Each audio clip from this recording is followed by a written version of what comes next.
Good morning, everyone, and welcome into the Bozard Ford studio for the St. Johns County show that's on in the morning.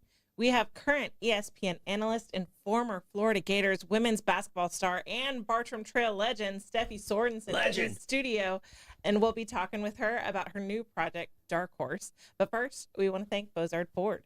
Since 1949, Bozard Ford Lincoln has been more than just a dealership. It's a local legacy built on trust, family values, and a commitment to doing things the right way. Proudly serving St. Augustine and beyond for over 75 years, Bozard offers award-winning service, unbeatable selection, and a state-of-the-art facility with 91 climate-controlled service bays, a quick lane for no appointment-needed maintenance, and even Ford's Garage restaurant right there on site.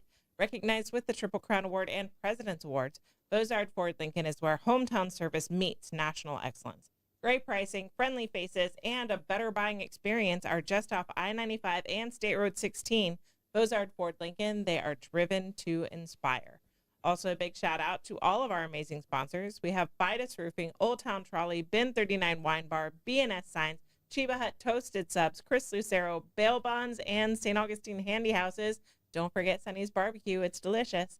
Support all of our wonderful sponsors and support us with your likes, comments, and shares. You can follow us on Instagram, subscribe on YouTube and Rumble, and download our app from the Apple App Store. All right. Good morning, everybody. How we doing? Hey, happy Monday. You survived Thanksgiving. I did. Yeah, I did. how'd that go? It was very turkey-ish. All right. We had zero turkey at our Thanksgiving. Yeah, zero turkey. I had too much turkey. Yeah. Yeah. No one in our family is really big on turkey. TMT. Too much turkey. If you didn't have turkey, then what did you have?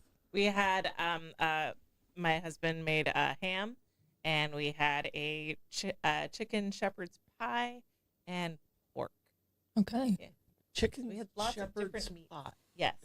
So my husband found this recipe for a Greek sort of shepherd's pie. Yeah, because and he's he so changed Greek. the meat.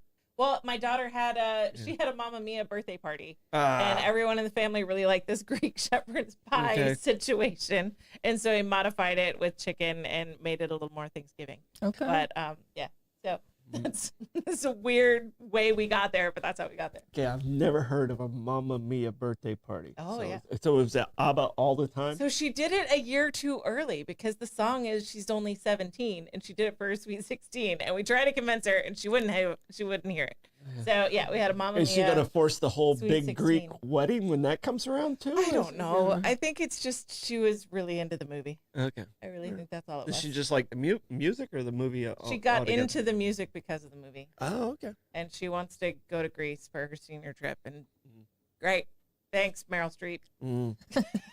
That'll be Yeah. fun. Oh, Meryl. I know it's her fault. I blame her. Yes. Blake, how you doing? I'm doing great in the booth back here. Fantastic morning. What is back? It's Monday. What does he have on his I shoulder? don't know. Kiffin? Something Lane Kiffin. Oh. You can do a whole show on that. Yeah. Yeah. I have lots of comments, but we're going to save it for again. Yeah. All right. So, Do we have a question of the day? all right. Question of the day. Oh, we forgot to tell our guests there's a question of the day, and she didn't What do we study all got? weekend. Surprise. She didn't Okay. study all weekend, so I, the old surprise. Every day he surprises us with a question of the day. All right. Okay. So And the we answer question of the day is a very simple Mhm. question because we already talked about music. Yes. What decade in your mind Mm-hmm. is? I mean, I know the right answer. You guys probably don't, but I do. I know the right answer. What decade is the best for music for you? Ooh. I feel like it's There's a lot of always. groaning. A lot of I groaning. feel like it's always the one that you hit your teens, like your late teens in. I think. I mean, I'm 90s, early 2000s. 'Cause that's- Well, you got to pick one. You got to go which one? 90s or 2000s? I'm gonna go 90s. 90s. Mm-hmm. All right. Classic. Yeah. All right. Steffi. So I'm going to surprise you guys. I'm going 70s. 70s. Take me back to Studio 54. Oh. I'm up in there Disco. discoing. It's good vibes. Like that's one of my favorite genres of music. I was a private disco person myself. Okay. So I'm not going to lie. I mean, I'm a big Earth, Wind, and Fire and Kool and the Gang and Bee Gees. I'm not going to lie with that Are one. you hiding that? I don't think you're hiding that. I'm not hiding it. No, I'm not hiding it. Everybody knows my love for the Kool and the. Yeah. I worked with Kool and the Gang for a little bit. Oh wow. Okay. Yeah, so it was fun times. Yeah. But that's not my answer. Oh. Blake, All right, so my answer is actually going to be the '80s, because Love 80s. I like because unfortunately, Amanda, you're comment about the music's best when you're in your teens. I don't want to listen to 2010s pop music. I don't want to listen to that. No one wants to listen to 2010s pop music. Yeah. Except So my daughters. yeah, and Blake got the right answer. I think he knew. I think Yeah. he knew. Because that's when Prince. It's almost like he grew up in your house. Yeah, it was like he had a choice. Yeah. Because of Prince, Whitney, Michael, obviously, That's my U2. theory, though. Like, you came Tears to for age Fears, with 80s yeah. music. So Yeah. I think that's when you but come of age. That's it's not the a music. problem because it was the best. It's okay. I mean, it's my second choice. Or third. Even the country third. music was even a little bit better in the 80s. It was fun. Yeah. Yeah. It was a good time. Yeah. Randy Travis and It's before George Achy Strait Breaky and- Heart, that's for sure. no, Achy Breaky Heart was about that. It was like 91, I think. Don't tell my heart, my achy breaky heart. I thought it was in the 80s. I think it's Oh, maybe 91. I'm thinking Elvira. You might. Both terrible songs, but let's not gauge country music off those two songs. That's why I was saying the Yeah. 80s country was better Yeah. because it predated Billy Yeah. Ray Cyrus. Not my So, favorite. Yeah, I'm solid the 80s, and Bobby's coming in with the 60s. Yeah. So he's saying the 60s rule. I mean, I think there was. He's a big Monkees fan. I think there was a golden age, like 60s to turn of the century. I think that was a really beautiful time for music. It's fun music there. But I'll tell you, when I was at the amphitheater, Steffi's answer is right because the 70s sells tickets. Oh, for sure. The Wrinkle Rock sells tickets. So that's who we are now. I'm sorry, I can't I hide haven't it. heard Wrinkle Rock. No, dude. That like if we had a show that laid an egg, we're like, time for a Wrinkle Rock, and we pull in ZZ Top or we pull in somebody that that we know was going to sell tickets. Yeah. So I'll do 70s it. always sells tickets. It does. So, It's fun. Yep. Now it's time for a quick check the weather. It's actually got a chance of raining for the first time in a bit, while. So it All should right. be late afternoon though. I don't think it's coming in early today. So Okay, mark it. Yeah. That quick check of the weather brought to you by Bin 39. Discover one of St. Augustine's best kept secrets, Bin 39, tucked inside St. George Inn at the north end of St. George Street. With over 95 boutique wines, 50 of them rated 90 points or higher by Robert Parker, it's the perfect spot for a romantic date night or a relaxing after-work unwind. Sit by the glass or the bottle in a serene courtyard setting and enjoy live music throughout the week. Open daily from 8 a.m. to 8 p.m. Just stop by and say, I'll have what Irving's having. Bin 39, your taste to discover. All right, buckle up, baby. It's a Hit the Blake's traffic report. All right, traffic's moving out well out there on I-95 this morning. Still got a little bit of the fog rolling in, but that should be clearing out soon. Everyone's going home. Indeed, All right. no, they're not. they're staying here. They're not going home. You don't live downtown. I don't. Have fun. That Hit the Blake's traffic report brought to you by Old Town Trolley. Speaking of downtown, climb aboard Old Town Trolley and experience over 500 years of history in the heart of St. Augustine. This fully narrated 90-minute tour features 22 convenient stops and covers more than 100 points of interest, including iconic landmarks like the Castillo de San Marcos, the Fountain of Youth, and Flagler's Historic Hotel. With open-air views and all-day hop-on, hop-off access, it's the most fun and flexible way to explore the nation's oldest city. Your ticket also includes free admission to the St. Augustine History Museum, and local St. Johns County residents ride free with a full fare gas through the Hometown Pass program. Sign up today at hometownpass.com. Old Town Trolley, the best way to see St. Augustine, one stop at a time. All right, we do have a story in the news. 5 injured after dock collapses in Volano Beach, St. Johns County Fire Rescue says. 5 people were rushed to the hospital Thursday evening after a dock collapsed in Volano Beach.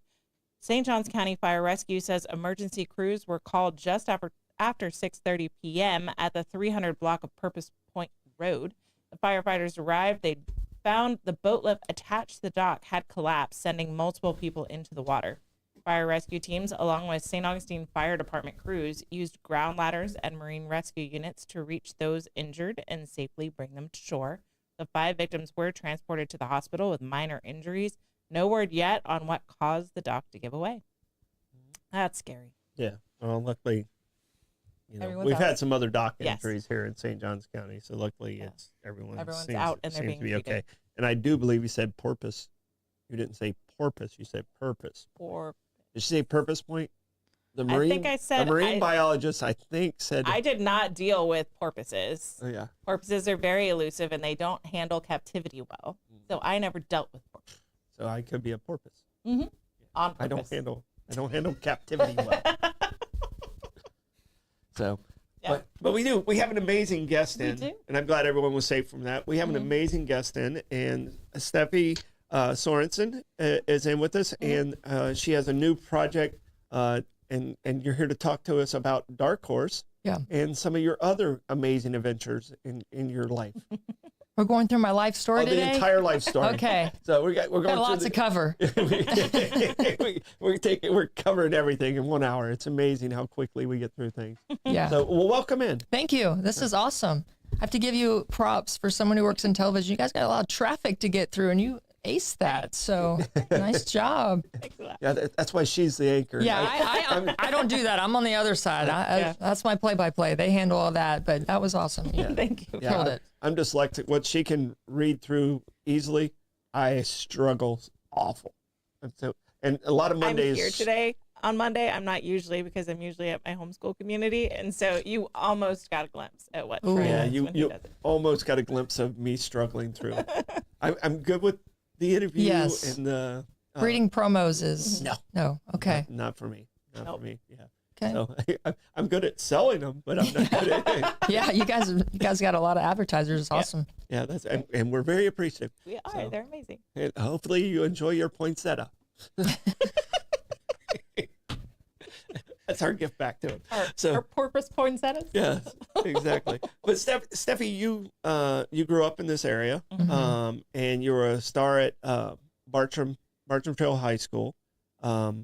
Did you win Miss Florida? I did. School?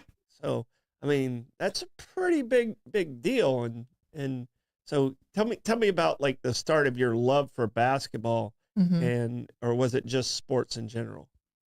I loved all sports. My older brother is 17 months older than me.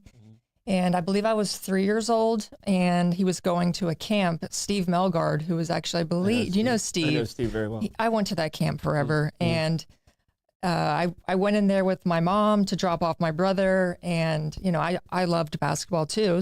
But I was only 3. He had to be 4. And I think my mom sweet talked me in there. I ended up going to camp with my brother. He's 5, I'm 3.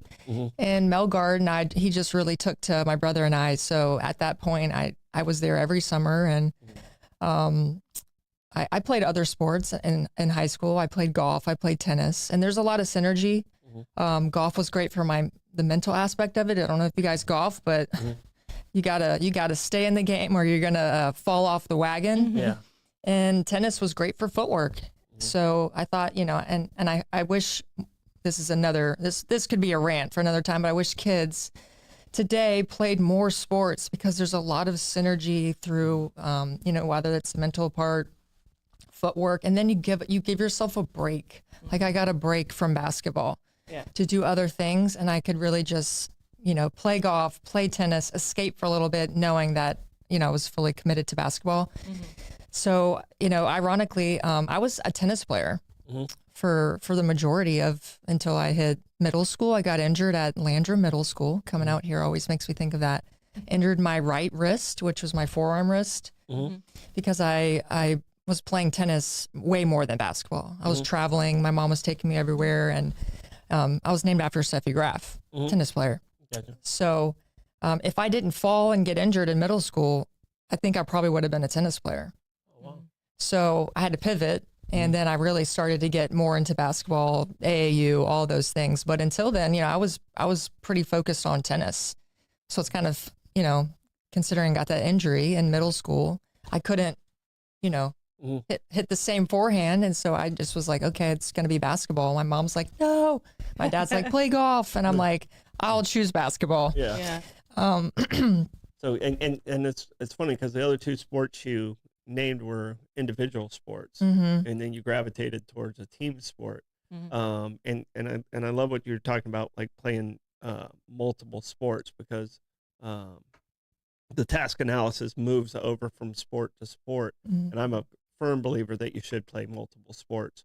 Not just because of my Parks and Rec background, but I mean, I think it is better to learn all those different sports and how they transfer from one. Like if you're a tennis player, it's very similar to throwing a baseball when you serve, and actually your stroke of hitting is very similar. Now at Dark Horse, you're doing a lot of training and these type things. Do you think that experience of playing multiple sports is going to help you with this? Oh yeah. Well, I'm finding out now since I moved back and I lived in Atlanta for 8 years in sports broadcasting. Atlanta airport was money. You could get anywhere easily. And just after COVID, I came back home. A lot of stuff had happened with my family, a lot of sickness and everything. So I wanted to be back, and my sister was living in Rivertown. I'm like, what is Rivertown and where is that? I was using maps and Waze to get back. And she's like, it's past mom and dad's house. And I'm like, but that's like woods. What do you mean? It's a whole, and so I came back and it is a huge, I live in Rivertown now. I live next to her. On which roundabout? There's like 42 of them. Yeah, it was totally nuts, but there's just, there's so much development and everything. But I'm going to a lot of these practices now. I have a lot of nieces and nephews. And, some of the fields I trained at, Mills Field, I live right by, and now the fields by Fruit Cove Middle School.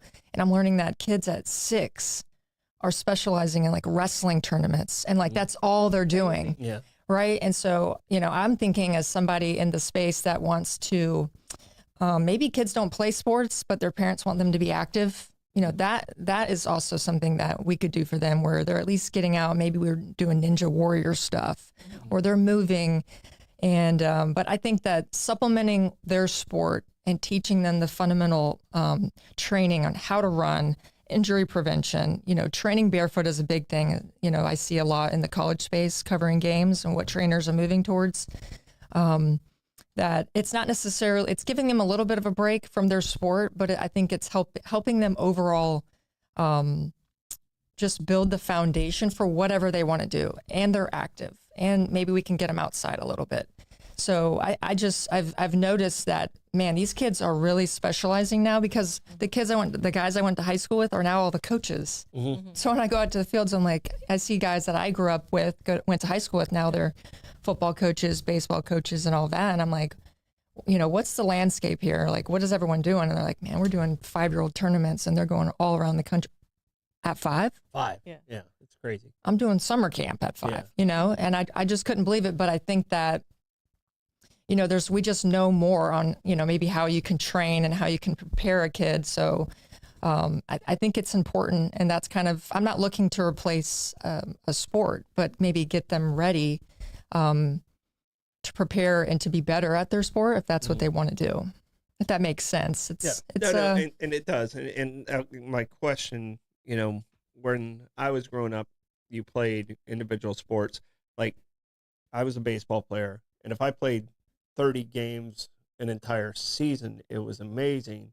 And now these kids are playing, year round. They're playing almost 100 games, and so, these kids are pitching, and I'm like, okay, how does, that's why they're having Tommy John surgery at 21. Yeah.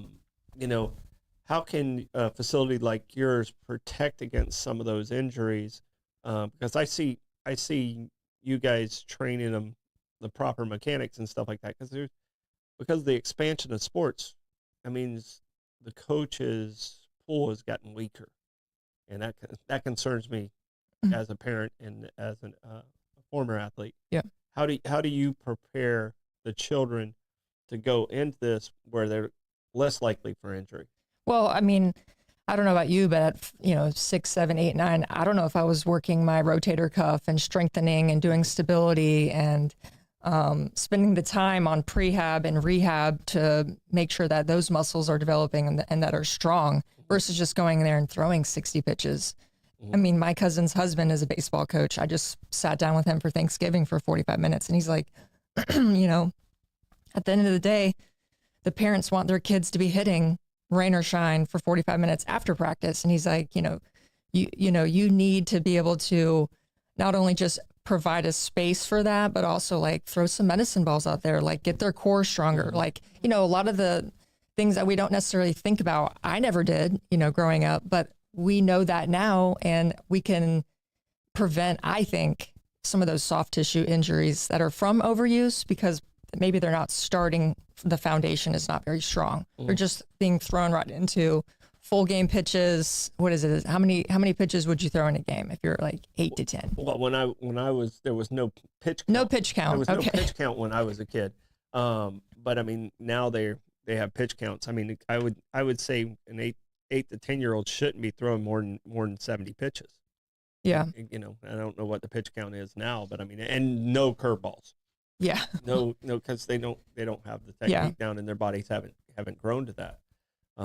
So I mean, I didn't even allow, when I coached youth baseball, I didn't allow my players to throw curveballs. They're like, "Coach, teach me a curveball," you know, and nope, you're not ready yet. Yeah. Until middle school, I didn't even teach a curveball. Wow. So, you know, and that's because that's where injuries can happen, because we come from the wrong arm slot, and you know, and that's why I think your facility is so important, getting that core, building that strength. You know, and my society was all outdoor. You know, we didn't have video games. We didn't have, you know, you saying how many throws. I probably had thousands of throws, but it was with a rock or throwing a orange at my friend or something. Life. Yeah. It was through life. But Dark Horse, let's talk a little bit about the facility itself. So what is the core mission of Dark Horse, and how big it is? And I mean, give us the deets. Yeah. Well, there's 2 buildings, and if I can, before I go back into that, you're preaching to the choir, because you're talking about being outside. Yeah. And after moving back here and understanding the lay of the land of where kids are, 2 things. One, if you notice how often we are on our phones or screens, at the end of the day, we get that notification. Usually it's more than we sleep. Kind of an issue, I think. So why we're a little bit out of whack. And then you take kids, and now that's the case. I don't think that they're outside as much. I don't think they're playing as much. And so one of the big things that I wanted to do was have an outdoor turf area where, let's say for an hour a day, I know they're at least getting outside. It's a private facility. There's safety, there's security. You're getting good coaching. I think discipline is missing as well. Like, I want discipline to be a very big fundamental piece of Dark Horse.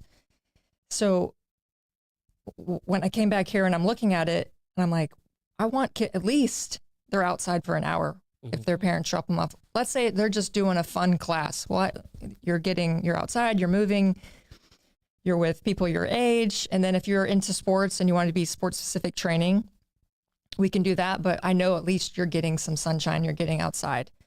And that there was a big pushback in the area about it being open air.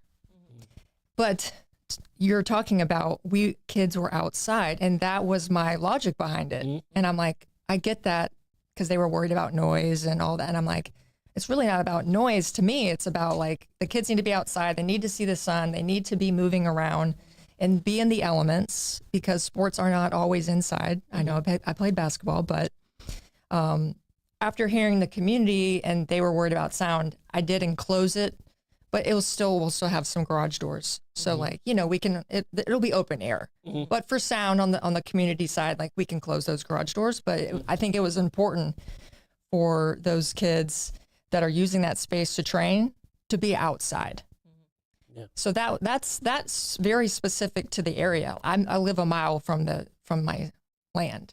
Okay. So like, I'm in it. So I see it, because of all the construction, all the concerns. And, you know, if I was like out here in St. Aug and I'm telling the neighbors, no, it's not a big deal. No, I live a mile from the land. Like, I see all the construction. JEA's calling me about widening the road, you know, and, you know, so I see it too. So I was very mindful of this particular location, because it's 12 acres, but 8 of it is we don't touch. I wanted it to be very secluded. I wanted it to be very quiet. I wanted it to be almost like an oasis to train. And that's building the main building, which is about 20,000 square feet. It's 2 stories, and a lot of it on the downstairs is like some big turf areas. A lot of Gen Z loves turf just to do their own thing, because they all use training apps. And so they'll just follow their own program. They make a little space, because I go and call these college towns when I'm calling games. I go into a Crunch Fitness, and everybody's on the turf, and they're all doing their own thing. And so you need a place for them, and a lot of different power racks and strength, just equipment, standard stuff. But going upstairs is really cool. I designed a lot of machines. I think barbells in 10 years, 15 years, I don't see a need for them. Mm-hmm. I know that might be crazy, but I've had 3 shoulder surgeries, and the machines that people are coming up with now, you can get in there and you can mimic squat patterns, different presses where it's not hurting your joints. I'm 37 and like doing barbell work hurts now. Mm-hmm. I've been training since I was 13, 14. So, I think the area where I can shine is getting really new and nice machines that some people who they just want to lift, they want to stay healthy. Like, let's not compromise your joints. Let's do something that you can really push yourself in, but you're not going to be out of whack with a barbell or a dumbbell and hurt yourself. You're being a fixed machine. And so upstairs we'll have a kind of a whole row of upper body, lower body, arms, like kind of like a circuit if you want to do that. And then some studio classes up there that put a lot of time and effort into what I think would work out here, and kind of everything you need in one spot. And then the wellness aspect. I don't know if you guys are big wellness, fans, and I don't mean to be in the trendy, oh my gosh, sauna cold plunge. It's the, we've been doing that for centuries. Mm-hmm. Saunas is, as old as time. Cold plunging, we did that in college at every, training facility. Most of them have plunges, but I don't think that people have done them in a community setting with people. I don't know if you've ever gotten to a cold plunge with like 5 other people, but it could be kind of obviously challenging. But when you're staring straight in someone's face like this and it's 40 degrees, first one to blink, right? Yeah. So it's there's a big community aspect for me that I noticed in the space that, especially during COVID, it was like, people were training by themselves in their garage or whatever they could find, or they're going outside, but like you bring people together. I think there's been a gap in the area that I've noticed that I was like, I want to spearhead this. And it's strange because like I'm, back when I did some fitness stuff, I don't do it as much anymore. I kind of like to be isolated, but you're saying that you think it's more of a social thing, but I think that might be the way I was brought up. I like that too, though. Yeah, I kind of wanted to, all right, if I'm going to knock out, and I'm a proponent of, I'm not a heavy weights person at all, but I was always a proponent of your body's what you got. So push-ups, calisthenics, plyometrics, and that was my, I'm talking when I had like 3% body fat, and now I have more than body fat than anything else. 3%. Yeah. I'm gonna talk to you. I was ridiculously skinny then, but I mean with the plyometrics, it was basically your body's what you have, and that was what I always love preached. That. So what type of diversity would you have as far as the planning of? I mean, you haven't finished the building yet, but you're starting to think, okay, trainers and stuff like that. Would you have somebody who would lean more towards somebody like me, and then you'd have somebody who would be more sports oriented towards somebody? Obviously, I'm going to train differently than an offensive lineman. Yeah. So how totally. are you handling that diversity there? Yeah. Obviously it's still very early, and I think this for me, I've been on so many teams my entire life that now for the first time I get to pick my own team. Mm-hmm. And that's exciting for me because, certainly we want to have the same values, being respectful, being disciplined, being considerate, and being respectful. But ultimately, I think having a variety of staff is going to be very important to me because in our area, we've got a lot more retirement communities coming up. Okay, well, I need people who know how to train some of the elderly. Mm-hmm. That might look like, hey, we're going to go for a walk around the property that's outside. So you're getting outside. You might go in the sauna. Mm-hmm. And that's the stress that you put on your body because you're 70 and you don't necessarily need to be, slamming weights. Okay. So training can look differently for a lot of different groups, but I'm not an athlete anymore. I train, I use weights, I use machines, but like, I'm not looking to, I'm not more performance based anymore. I'm just trying to be healthy. I'm trying to have good blood work and be, live a good life. And I think that's important. So would love to have on staff people that can train the everyday mom and dad, an athlete, some of the elderly people. So I think that it's really important to have all my bases covered. And to your point about calisthenics, when I was designing the gym, I wanted anybody that could come in there. So if you're a power lifter, I have an area for you. Powerlifting can be a little bit distracting when you're slamming 400, 500, whatever. They have their own area. Okay. I like to do free weights. Well, I can step off to the side on that turf area and I can just do my own thing. Well, if you like calisthenics, when you walk to the right, we've got pull-up bars, push-up station, all that over there, and you can do and just be in your own world. Because I'm kind of like you. I like to be. The gym time is my solitude. I like to be isolated. Some people are the opposite, and that's why I said, okay, we need some classes, we need some community because that's what they're missing. I get a lot of people when I'm out at different places. Publix is where I get. Publix is.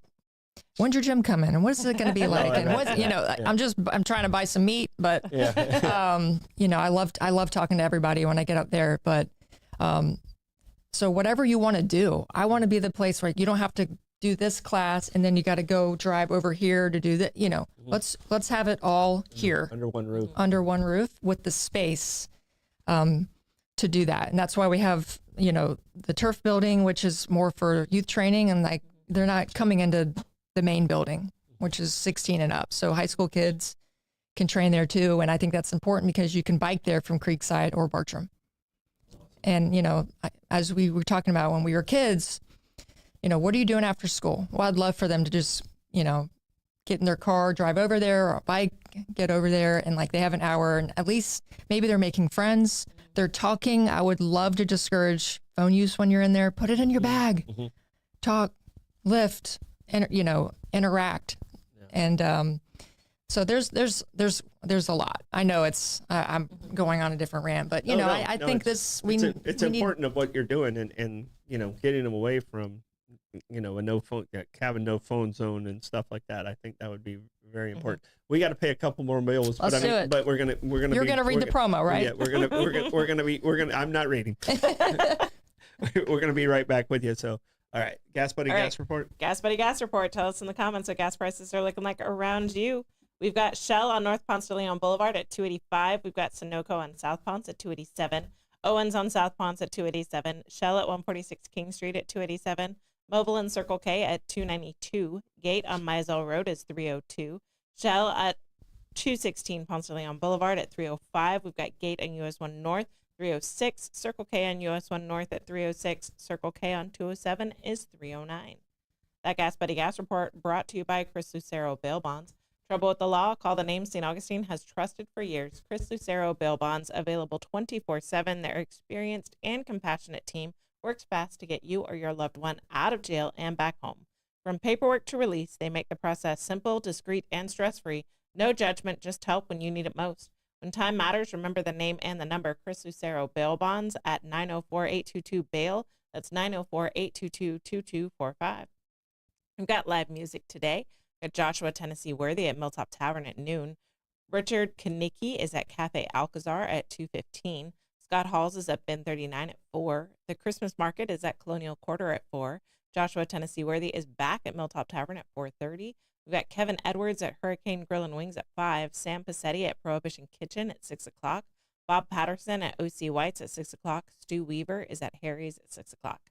That music report brought to you by Fidus Roofing. When it comes to protecting your home, trust Fidus Roofing and Construction, voted Best of St. Augustine every year since 2012.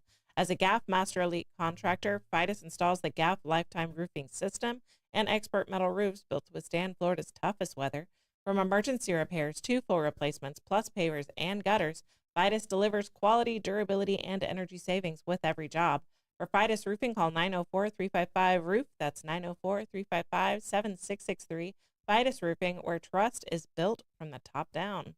All right, we don't do trends when we do interviews, but our new sponsor moving into the slot for trends is St. Augustine Handy House. They're moving on up. They are an old sponsor, but they're moving to a new location. Well, here was the discussion. Okay. Because Handy House is the good Troy. It's a good Troy. All right. And it's tapping into the trends with Troy. Yep. You know, but not With this Troy. The good Troy. Now we have the good Troy sponsoring the tapping into no the more trends salty with Troy. stories then? Yeah. Oh no, he's all about the salty. He is a Troy. He saw the ride. He bought the ticket anyway. Yeah. All right, St. Augustine Handy House. Need a customer prefab portable building that's built to last? Come to St. Augustine Handy House, proudly owned by Troy Youth Center Enterprises and serving the community since 1988. With over 70 structures in stock, from sheds to barns and carports and offices, you'll find the perfect fit for your needs. Every building includes free delivery, leveling, and anchoring, plus easy financing options. Visit them on State Road 16. They are open Monday through Saturday, or call 904-823-9092. St. Augustine Handy House, where quality meets convenience and community matters. All right, we paid the bills. All right, we have paid the bills, and now we are back to our amazing guest, Stephanie Sorensen. So you have a turf field, and St. Johns County is very fortunate. We have 7 or 8 public turf fields. Mm-hmm. And I got an interesting story with how those came to be. All right. In 2007, 2008, we went through a recession. We were supposed to build all these community centers in each region of the county. The county pulled all that money from Parks and Rec. And the only thing I could do is I said, well, if you let me build a turf field, it saves us money on maintenance. Mm-hmm. Oh, and that's how we ended up with 7. It's because they were not stealing. We had to do it. It was reappropriated. It was financially the responsible thing to do because we didn't know how long the recession was going to last. But with that, that's how Gamble Rogers, the field at Plantation, the field at Veterans, all of those turf fields came to be, is because of the recession hit us with that. So changes in our society create sometimes good things. And you said COVID brought you back here. So, you know, it sometimes changes in our society bring us back. But with the turf technology, it has changed so much. Crazy. Like literally when in the 80s, when I was playing baseball, an artificial turf field was carpet on concrete. Yeah. All right. That was green. And the burns, it was green. And the clay part was painted like an orange or something.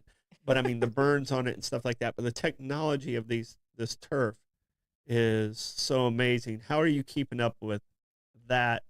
Because in the world you're into here, the technology is crucial to your success. So how are you managing that? Well, first I want to talk about the turf fields that you guys brought to the county, because amazing. I use them all the time. I was there the morning of Thanksgiving with my doctor running sprints with his daughter, who just got a soccer scholarship. So getting her ready for the next level. And with Dark Horse and the turf and everything, I want to explain why I chose to do that out here, because when I'm out there and I'm going to different turfs or whatever, and I encounter a lot of different coaches, and you can see them out there and they've got clientele. There's one guy in general and specifically that I saw, and I would always see them because I was running every Monday. And it's like he would corner off a little bit of space, and I was like, "Come on, man, come run sprints with me." And he was like, "No, it's going to be a long day for me." I was like, "What do you mean it's going to be a long day?" And he's like, "You know, I'm here till 7 or 8, and he can't leave his spot on the turf because it's first come, first served." Like that's how he runs his business. Gotcha. And so I was like, oh, wow. So like he's there the entire day. I'm sure he can run to the bathroom, but like if he moves, he can't operate his business because it survives on that public turf. Yeah. So I'm thinking to myself, you grab 3 or 4 of these guys or girls and that are coaching, and you give them a place where they don't have to sit out there for 17 hours. Fight the turf. They don't have to get there 2 hours before just to save just that to spot. set it up, and you can have a life. You have your clientele, you bring them, and now it's covered, rain or shine. And I think it streamlines their business a little bit. I'm not looking to take away from anyone's clientele that they already have, but maybe a space that's a little bit more private. And they don't have to go through all that. Yeah. And so that's just one thing. Since I moved back, I'm like, man, there's a lot of coaches out here and they're all using the space. That's great. But when the leagues kick in, 4, 5, 6, 7, 8 o'clock, now they're fighting to run their business. Yeah. So that was something that I thought was very specific to this area, but maybe I went somewhere else. Like it wouldn't be necessary, but out here, there's a huge demand for it. And to just be able to have those coaches and those parents not have to worry about, where we're going to be today. Like we know where we're going. We're going to Dark Horse. That's wonderful. But about the turf, that's going through a lot of different samples. There's cork-based now versus rubber-based. I'm learning a lot of that through my GC, who I'm meeting with tomorrow, and we'll go through all the different samples because I think it's important for maintenance cost. What is preferred. I know what is out there right now and what I run on, but maybe they keep coming out with new stuff. So yeah, no, it's constantly changing, and the beauty of having a turf field is they last about 15 to 20 years. On low volume, ours only last about 10 to 15. With the public, but the base pretty much all stays the same. Like the way it drains and all that stuff pretty much stays the same. So I know what the changes were just from the first turf field we did to the last turf field we did, and it was like, oh my gosh, night and day, completely night and day.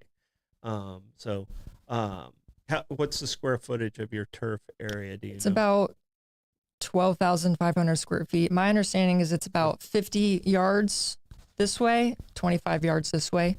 So kind of half of a field, which is plenty for, what I plan to use with it. So that, I think a basketball court's like about 6,000 square feet. So it's about three basketball courts is what it sounds like. So. When I did my PZA hearing, they were asking me if I was going to do basketball courts, and I was like, no. And they all kind of laughed because, the plans have evolved over time because, it started out we had a basketball court, and then come to find out half of our plans were in not wetlands, but in a different type of, I'm blanking on the terminology, basically like it's like a floodplain. They're like, oh, half of your drawings are on floodplain. What does that mean?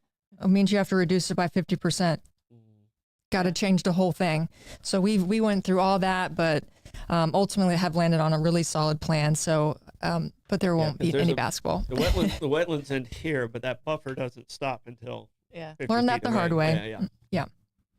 But ultimately, I thought the wetlands were the wetlands, but utilizing all of the natural beauty that's out there. It's not something I want when you're driving on Greenbrier. I don't even want you really to be able to see it from the road. I want you to pull in and then all of a sudden you're, we're going to spend on landscape and, really, I really want it to be an oasis for people. That's how I see fitness of the future is, it's peaceful, even though, you're going in there and you might be in a class that's loud and everybody's upbeat and everything, but like you still feel at peace. And it gets me going. I've been training in my garage for 2 years now because I haven't really had a place to train, and I'm just excited to be able to be a part of it and utilize it too. Selfishly. When I was looking at the location, are you guys? And I'm trying to figure out exactly because you're off Greenbrier there. Are you on the old bombing range? Do you know where the bombing range was? Because Greenbrier Road used to be called Bombing Range Road.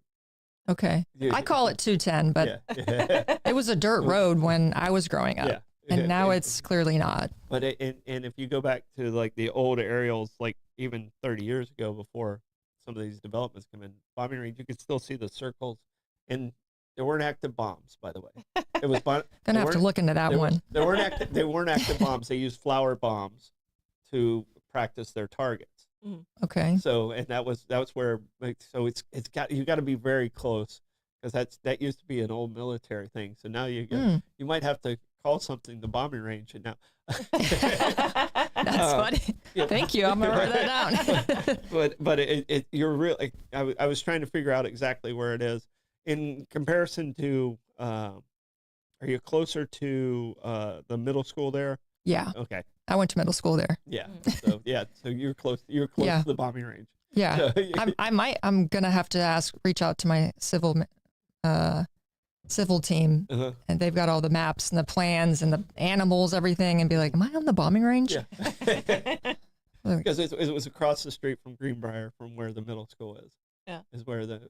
I'm on the same side as the middle school. Okay. So you're opposite. Of Okay. It. Okay. All right. So, Fun What fact. is with putting bombing ranges by schools? My elementary school was right next to a bombing range too. Well, the bombing, like I said, the bombing range wasn't Two there loud there wasn't- things in the same there wasn't- spot. There's What are not we like doing? active bombs there, because here's a wild story. Crazy. And this is not the story of Steph. Crazy story. So during World War II, a U-boat came into the new inlet, because the inlet we have right now between Volano and Anastasia was cut in by man. Yeah. Because that's why the That's lighthouse. why everything. That's why tries the to run lighthouse is way over where it is. I mean, Yeah. where Salt Run is, and that was the original. We cut that in there, so they came in there, and someone saw the U-boat, but we didn't have anything, so they called out the bombing range road, and they dropped flour bombs on top of this U-boat, and they weren't sure if it was real bombs or not, so they turned around and went out. But literally, because the Coast Guard took over Flagler College. Yeah. So the coast, that was the base during World War II. That was the Southeast Regional was the Coast Guard. The hotel closed down. Yeah. But that's why the bombing range was where it was at. Mhm. So when I say bombing range road, it's not like active bombs out there. So. Mine was active. Yeah. It was active bombs. That's why you're a West Florida person. Yeah. But, Out in the redneck Riviera, we do real bombs by our elementary schools. I'm just fascinated by, you're saying it's going to be 12 acres. You have a buffer area. Are you having a walking trail go through some of the buffer area? Would so love to have that. And get into that nature and see where because just about 3.5 is developed. So we've got almost 8 sitting there. So I'd love to have some trails. Just so there's a lot of walking trails in a lot of the communities, and I love that. I utilize them all the time, and I just think that to have that again on one place where maybe it's, hey, you're retired, want to join up with people who like to go on walks. That's a way to bring people together, and that's still something that we've got to work out on how we can do that on the property and make sure we're in good graces. Because there's a lot of rules, and I'm green on this, so I don't necessarily know, but that's definitely something I've told the team. Hey, I would love to have walking trails. We're not developing it, but let's maybe use them so people can walk around the property. you should be able to pull that. Okay. I know a good consultant that can get that done. Okay. We don't have to pay that bill, right? Okay. So after your basketball career, you went into broadcasting, and how did that come about? Was it just, okay, I'm looking for something to still stay in sports? And how did that come to be? Classic athlete, graduated from Florida, had played basketball my entire life, and then didn't get into broadcasting school at Florida. So I was like, okay, I have no idea what I'm going to do now. So went overseas, tried to get into the WNBA, had 2 attempts, didn't make it, spent a year overseas in France, came back, really missed my family. And I'm like, okay, well, what do I know how to do? Well, I know how to train because that's what got me on the floor. So I took, got my personal trainer certification and everything, and started training people at the Bailey's in Mandarin, which is still there. Started training people there, and ended up kind of stepping away from that and was training people out of my parents' garage. And good times there. It's funny, I train in my garage now too, but I didn't know what to do because you spend your entire life playing a sport, you graduate. I graduated telecommunications, and I'm like, okay, what do I do with that? So, and a lot of athletes struggle with this. What is my identity now? What am I going to do? So naturally I went into training because that's what I knew how to do. And then our SID, Sports Information Director at Florida, called me and was like, hey, ESPN is looking for a color analyst. What is a color analyst? Well, someone who can talk about the game, as it's transpiring. And I'm like, okay, sure. And they were like, can you go to Orlando? That's where one of the Disney studios is. And I said, sure. I was probably 22, 23. went in there and met everybody. They put me in this booth, looks very similar to this, watched a screen, and they said, put the headphones on and just tell me what you see. I'm like, okay. So I'm just talking 20 minutes, and they said, great, can you come and do 10 games next weekend? I said, 10 games one week. 10. Oh, yeah. They told me how much they'd give me, like $900, and I was like, done, be there. But that was like on ESPN3, which is basically like the digital side of ESPN. And so that was like my first ever game. I was working with, I'll never forget, Kevin Cork. I think he works for Fox News now, and he was a SportsCenter anchor forever. And we're sitting there, and the light comes on, and he's like, that means go. And I don't even know what I said, but, I had 0 reps in TV. And it was, I got a lot of reps doing that and a lot of summers of doing that. And it was like slowly working my way into breaking into ESPN. And maybe one year it was 3 games, 5 games, and then 8 games. And then I was doing personal training. And so I could do both because I could lend my schedule around the 2. And then SEC Network launched in 2014. And I think I was a former SEC player, and they wanted former SEC players. So it's kind of a match made in heaven. And, that's when I really got to full-time become a sports broadcaster. But certainly was not easy because now, in sports broadcasting at schools, they're getting hours, years of reps, not on live TV, that I made a lot of those mistakes where you're stuttering or you're lost, you mess up, and people see that. So in today's world, the kids now in college, they're getting so good when they come out of college. But my journey was a little bit different where, I walked on at Florida, and then I didn't get into broadcasting school, landed with ESPN. I've been with them ever since. That's kind of where the origin story of Dark Horse came from, is sitting in conference tournaments. Everyone's like, Steffi, who's going to be the Dark Horse here? And it's always the team that, nobody is counting on, or nobody thinks they're going to do anything. And I'm kind of like, man, it's kind of like how my journey was of life. Even when I won Miss Florida basketball, people were like, oh, she doesn't deserve that. Which was kind of hard, but whatever. I didn't vote, but thank you. It was like you're out campaigning. Yeah, and so like just the whole story intertwined, and I'm like, that's the arc of my journey, and I think that's got to be the name of the gym.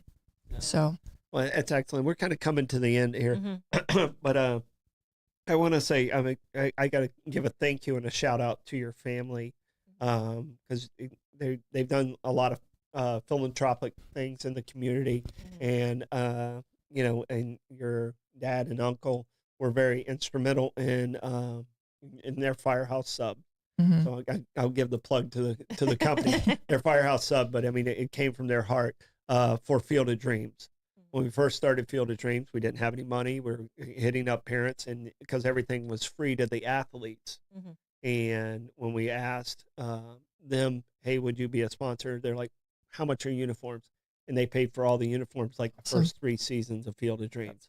So with no question. So, I mean, having that philanthropic heart, hopefully that carries on to the next generation. I think it will. Yeah. So. My family is filled with entrepreneurs. My grandfather, entrepreneur. My dad and my uncle, entrepreneurs. My grandfather on my mom's side, entrepreneur. Now my sister has 2 restaurants in the area, Ember and Iron. It's right on Greenbrier as well. And she's got Gemma, which is out in San Marco. So she's an entrepreneur. And now it's my turn. And when you told me that story, it just reminded me of like when I was growing up, and people would tell me they just loved working for my dad and my uncle. And it doesn't register when you're 18, 19, 20. And then going into my sister's restaurants, when she was on maternity leave, I was working in the back of the kitchen with her husband, which I had never worked in a kitchen before. Respect, thrown into the fire there. And a lot of people were like, I love working for Brittany and Mike. And I was like, it's really cool to hear that, And so that's what gives me that motivation now to impact my community in a local way, where I hope people say that I really love your gym, or I like, the community and the environment that you're building here. So that's what I strive for. And then ultimately landing on something that's philanthropic in the area that, somebody can come and tell me, hey, you did this for us. Yeah. That's got to be the feel good part. And I know that's what, when my dad talks about it, all the firefighters that he helped, that firehouse was able to help when he was a firefighter, making 13 grand, when we were growing up, and just all the sacrifices. So that's, I think ultimately the purpose was missing in TV. You need a little, I need a little something else. Yeah. And so I'm really excited about that. Yeah. No, putting your arms around your community. Totally. Really, it always comes back. So anything we left off that we have to talk about before we got to get to chapter 2. Yeah.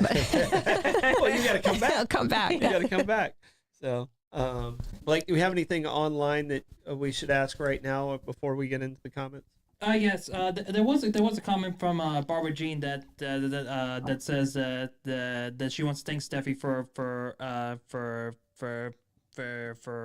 allowing women to get into sports like that's more than just cheerleading. So Barbara Jean wants to say thank you, Steffi. Being a strong woman in sports. Indeed. Yeah. So, all right, Troy, how do you want to check the comments today? I will maneuver masterfully. I can't say it. Into the mystical maze of Minion's magical comments. That masterful maneuver is brought to you by BNS Signs. Want your business to get noticed and stay that way? Turn to BNS Signs, proudly family-owned and serving St. Augustine for over 50 years. From bold vinyl lettering to towering pylon signs, they specialize in high-quality custom signage built to last. Their expert team handles everything: design, installation, crane service, repairs, and maintenance with fast, responsive service that keeps your sign looking sharp. Make a lasting impression with BNS Signs. Visit bnssigns.com because when it comes to signs, they do it all. All right, Troy, give us a comments report. All right. Costco and Buc-ee's was at 273. Nice. Question of the day. I don't even know why I asked it because clearly the 80s won. I don't even think Solid you option. I didn't look. 80s won. Sure. And just a lot of love for what you're doing. Steffi out there in the comments. A lot of people went down the rabbit hole of country music in the 80s. So my bad. we sent them down that Elvira rabbit hole. And just appreciate everybody out there in the comments. So. Awesome. All right. Do we have a Stardom stat today? Stardom stat today, and this one's an interesting one because there's a lot of myths that go along with this story. Today's the day Rosa Parks refused to give up her seat. Okay. In Montgomery, and the story goes that she was tired and she was doing this. Well, she was tired. Yes. And she had just had enough. She was sitting in the first row of the black section of the bus. The bus was full, and the bus driver tried to get her to give up her seat.